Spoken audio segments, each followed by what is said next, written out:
Good day, Black Knight scholars. Mr. Deegan back at it with Unit 9, the Cold War, Modern India, and Modern Africa. We are studying today Lesson 2, which talks about wars in Korea, there it is, south of China, Vietnam, also south of China, and China itself. Our guiding questions today: how did the Cold War influence conflicts in Asia after World War II? And should the US have intervened in the civil wars in Vietnam and Korea? Was that a good idea? Let's find out. First, some review. What was the Cold War? Well, competition between the United States and the USSR laid the foundation for the Cold War. And the Truman Doctrine. Here's US President Harry Truman. In 1947, the US supports a policy of containment, which means to stop the spread of communism and to limit it to areas already controlled by the Soviet Union. America's policy of containment against communism led to the development of regional alliances against Soviet and Chinese aggression. America's alliances led to its involvement in wars in Korea and Vietnam. And here's a US veteran holding a Korea-Vietnam veteran cap. Many soldiers fought in both conflicts for America.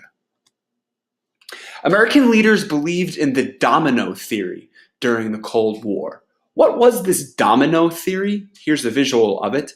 If one country in Asia became communist, let's say China, then the surrounding countries would follow in a domino effect. Then Korea, then Vietnam, then Laos, Cambodia, Thailand, Malay, Indonesia, Burma, and India. If one fell, they would all fall. That's the domino theory. First, let's start in China. A civil war started in China in 1927 between the forces loyal to the Nationalist Party against the forces loyal to the Communist Party. Who led the two sides in this Chinese civil war? Well, on the first side, you have the Nationalists, led by this man, Chiang Kai-shek. And on the other side, ding ding, you have the Communists, led by this man, Mao Zedong. Why did the two sides fight? After the Qing dynasty collapsed in 1911, there was a void in power in China, and the two parties formed to fill the voids.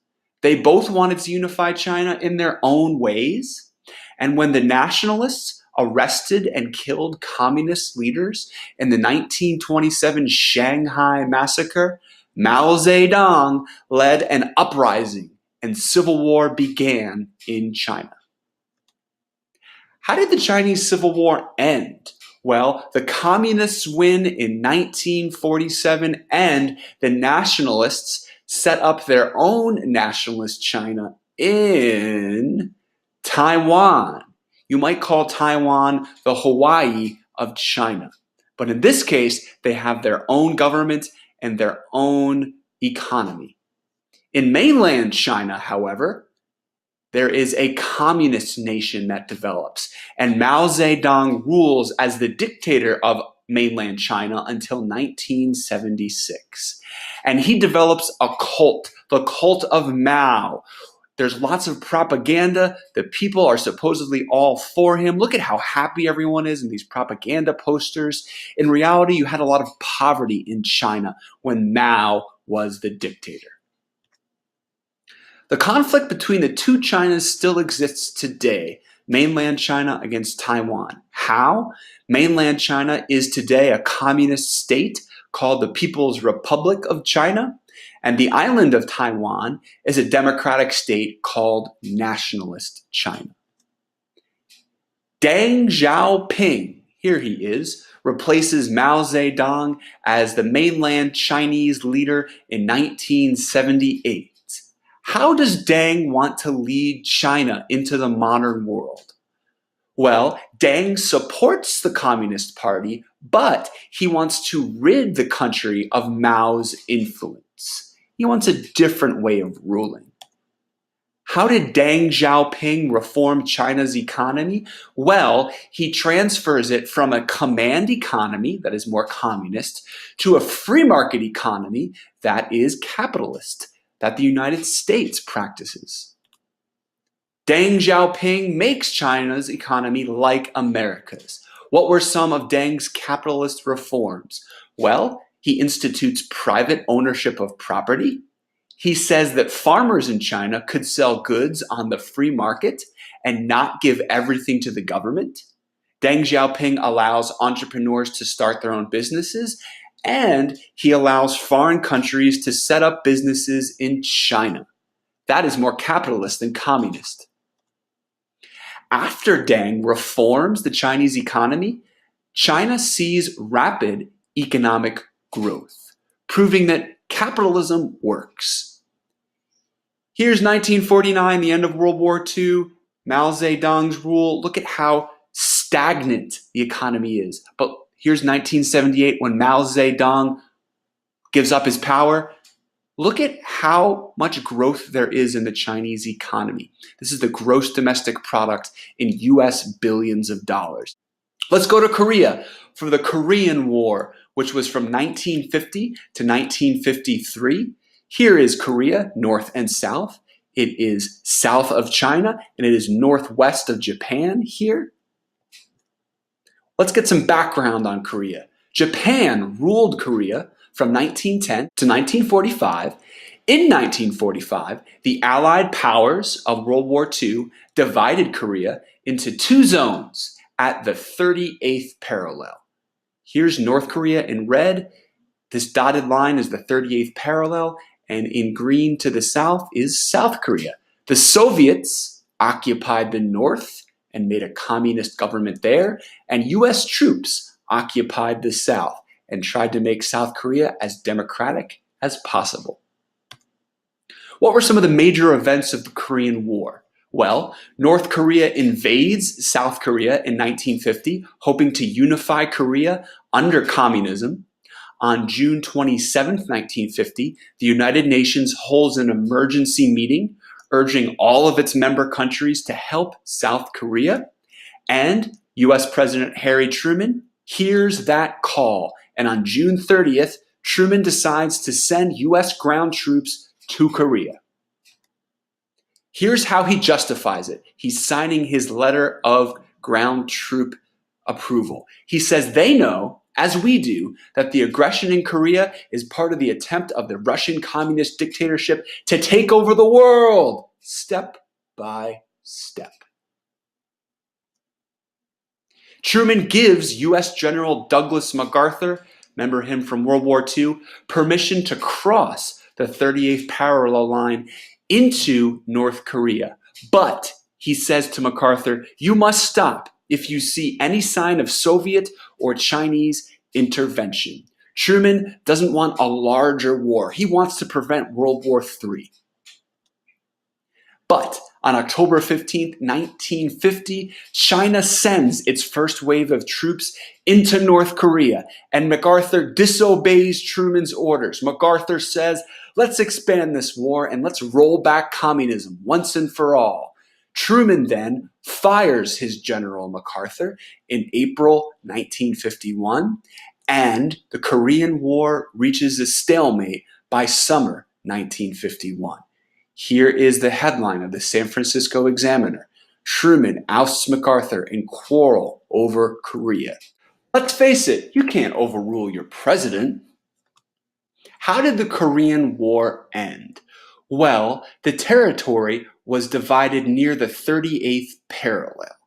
Here is the armistice line, the line that was signed in the treaty, and communist North Korea in red and democratic South Korea in yellow still exist to this day. Here's an overview of the Korean War. So we start at the 38th parallel here. In red, you have the Northern Communists and the Southern Democrats, and you see how far the North stretches into the South, but then you see by November 1950 how far north the Southern Democrats stretch it. In January 1951, there's about a stalemate, And by the end of the war, it ends just as it starts. It was basically a war in which there was no progress made. Let's head to the Vietnam War, which was a much longer war. It started in 1957, and the Vietnam War ended in 1973.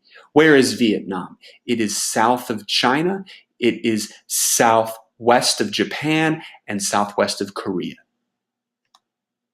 Who owned Vietnam before the war? Vietnam had been a colony of France since the 1800s, along with its neighbors Laos and Cambodia to the west. So here is the strip of land known as Vietnam. And this entire gray region is called Indochina. How did France lose Vietnam anyway? Well, Vietnam began fighting for its independence from France during World War II, and the leader of this independence movement was this man, Ho Chi Minh. He was a communist, and Ho Chi Minh wants to rule an independent communist Vietnam. The French suffer a major defeat at the Battle of Dien Bien Phu in 1954.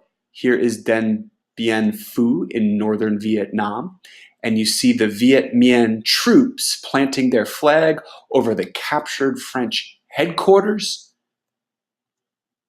Then two Vietnams form.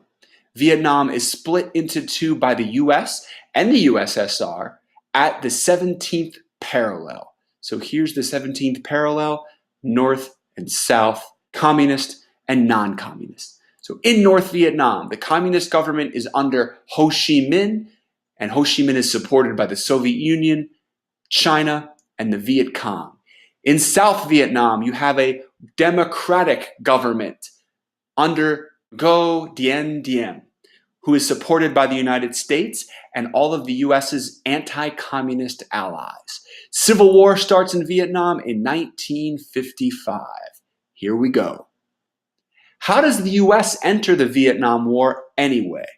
Well, there's the Gulf of Tonkin incident in August of 1964. The Gulf of Tonkin is this body of water to the east of Vietnam, and you see two American warships. They are fired on by North Vietnamese ships. And this is a North Vietnamese P-4 destroyer ship who is engaging the USS Maddox in the Gulf of Tonkin. So after this incident, US President Lyndon B. Johnson, here he is, urges US Congress to declare war, and Congress does so against North Vietnam on August 10th, 1964. Why? Why did America take a side in a civil war in a small Asian country so far from the American continent?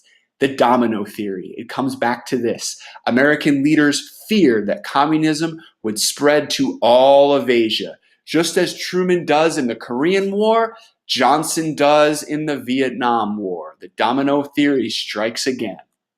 What were the major events of the Vietnam War? You had the Tet Offensive. These were a series of surprise attacks by the Viet Cong and the northern Vietnamese troops on January 31st, 1968. Why were they surprises? Well, the Lunar New Year in Vietnam is this day. So it's basically like fighting during a holiday. It's important to point out that 1 out of 10 US soldiers was either injured or wounded during the war. 1 of 10. And that led to many anti-war protests within the United States. And here is one such protest: end the war now.